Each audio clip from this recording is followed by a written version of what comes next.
Ọjọ́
Praise the Lord. Hallelujah. Can we clap our hands together for Jesus? Hallelujah. Before we sit down, I want you to greet your neighbor and say, good morning, my neighbor. Hallelujah. I want you to greet the person and say, you are welcome to this gracious service in the name of Jesus. Amen. Tell the person you are welcome to this gracious service in the mighty name of Jesus. Hallelujah. I want you to sit down comfortably before the King of Kings, before the Lord of Lords. On behalf of our Father and the Lord, I want to welcome every one of us to this glorious service, the mountain descending. You are welcome in the name of Jesus. Hallelujah. Within a few minutes, we're going to share, to speak the word of God. Hallelujah. Hallelujah. Amen. I want to appreciate our Father and the Lord for this opportunity to stand before you to share the word of God to you. And I pray that the Lord will be with you in the name of Jesus. This message is coming to you directly from my Father and the Lord, Senior Prophet T.B. Joshua. And this ministration, I see it as just like a ministry of John the Baptist. Do you know why it is called the ministry or the ministration of John the Baptist? Because the one that the Lord will use will soon come. The Lord will use every one of us, hallelujah. But just to prepare our hearts for what the Lord is about to do, even for what he is doing already, for what he has done, hallelujah. Praise the Lord. Amen.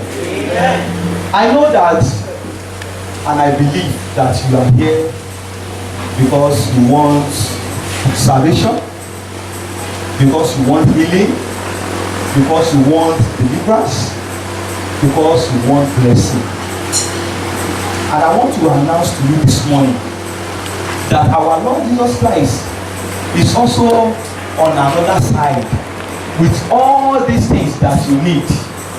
You want healing, you want salvation, you want blessing, you want his grace, which is sufficient for you already. You are on one side, and our Lord Jesus Christ also is on another side. He has all these things that you need in abundance. But this morning I want to tell you that the only way you can link up to him, the only way you can tap, the only way you can get that which you need is faith. And that is what you need this morning. Faith. Hallelujah. So that this gap that is in between you and the one that will provide, that will give everything that you need, this gap will be covered. Hallelujah. So faith, it has to do with your heart. It's a thing of the heart. So as you are sitting down, I want you to prepare your heart. Prepare your heart.